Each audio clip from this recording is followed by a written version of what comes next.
In a most recent poll from Pew Research Center of Religion and Public Life, 35,000 people participated. Their findings were that 70.6% of people surveyed were of the Christian faith, 9.7% were of non-Christian faith, and 22.8% were unaffiliated or religious nuns, which means they don't believe in anything. These numbers they only show us who does and doesn't believe in Jesus Christ. My personal faith experience happens to be in Christianity. I would really like to share with you how my faith has developed to where it is today and how I have been able to overcome some very extraordinary challenges by clinging to my faith. I have been a believer in God since I was very young, and I have been a practicing Christian and a member of my church since I was baptized in January 1st of 2012.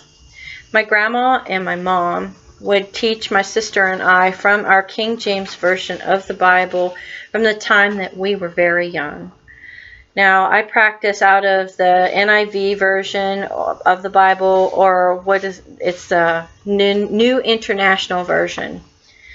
Having faith, I believe, is very important part of our everyday lives, whether it is faith in God, faith in yourself, faith in someone, a significant person in your life. My faith is in God, as we previously mentioned.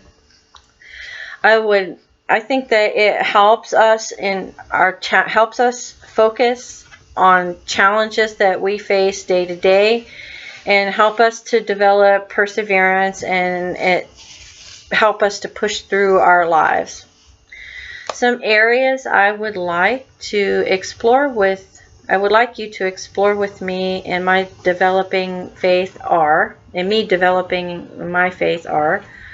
through prayer and spending time alone with God, finding strength and perseverance through challenges, praising or being grateful for whatever the outcome of your situation may be.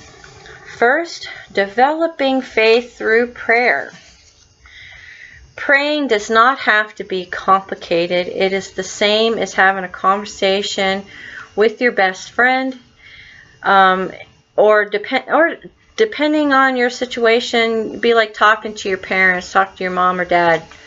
I like to take time out of my day, whether in the morning or in the evening, sometimes both. I like to talk with God then. I tell him everything that is that I have concern for, including my shortcomings and my sin. I even tell him when I'm afraid and my uncertainties that I may have. This is a neat fact. He tells us in his word 365 times to not be afraid. That is amazing to me. We all experience fear from time to time. I think that we can all agree on that. I'm giving a speech right now, and I'm afraid, and I'm very nervous. God helps me through these fears, and he'll help you too. Another example of prayer would be to have a daily devotional or write in a prayer journal. I like to call these my letters to God.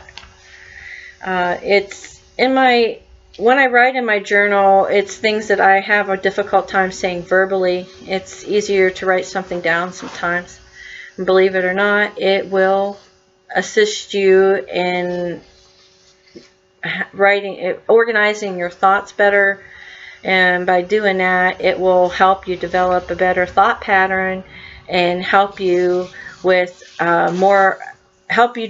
more of an effective prayer time with God. Second, finding your strength and perseverance in the day-to-day challenges. I'm going to share with you some very personal things at this point that have occurred in my life just in the past year. By improving my faith, or as Christians like to say, our walk with Jesus, I have overcome some incredible challenges or trials just in this past year that most people don't deal with in a decade. On June 22nd, 2018, I lost my job and was placed on permanent layoff from General Motors Lordstown due to the reduction of the second shift and falling Chevy Cruze sales. On July 16th, my husband of 16 years wanted a divorce. That was devastating to me. Fast forward to November 26th of the same year, General Motors announced that the plant that I had been working at for 10 years would go into an unallocated status, which means that General Motors Lordstown would idle the assembly line on March 8th, 2019. So at this point, I have no job, no source of income, and a failed marriage. My husband wanted me to move to an investment property that I owned prior to our marriage, and I had it rented at the time, so I had to ask my tenants to move. They were very cooperative and understanding, and they were able to find and buy their first home.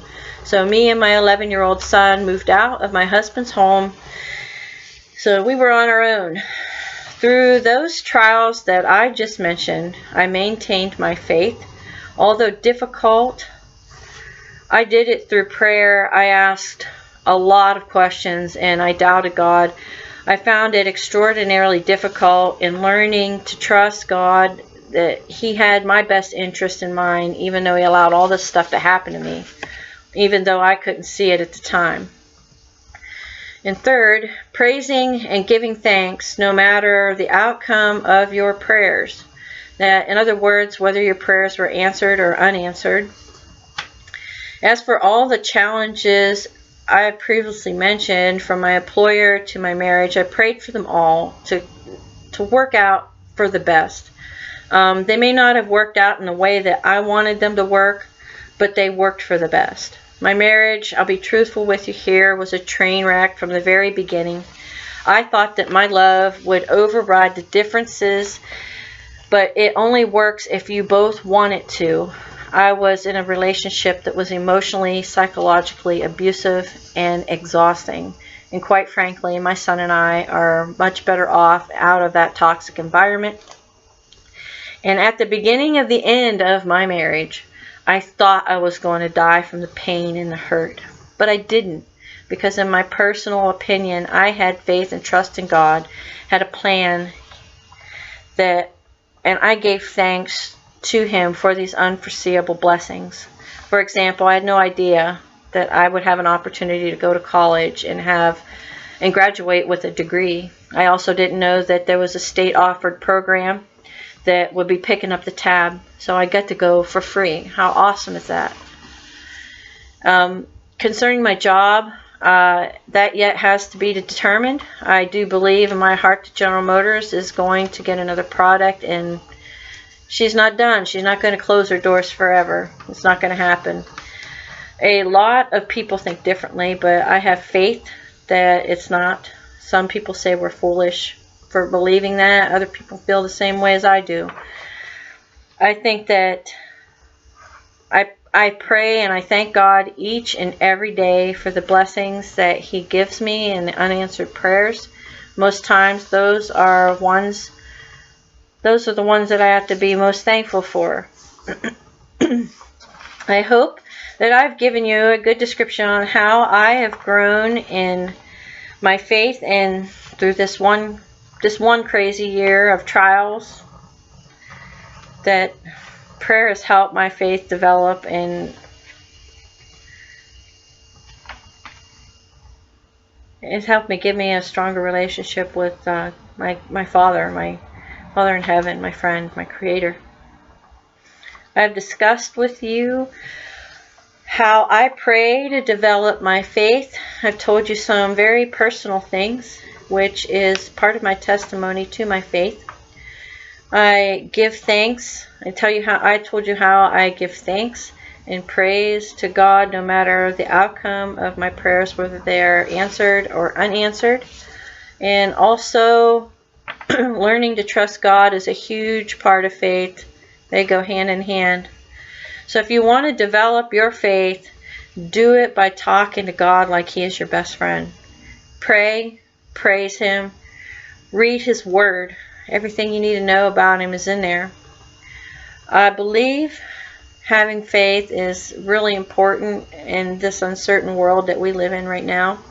I would rather live a life of faith and believing in Jesus Christ and to die and find out that he never existed, rather than to live without faith and find out that he is real and could have been helping me through my life all this time if I just would have believed in him and the one who sent him. Thank you.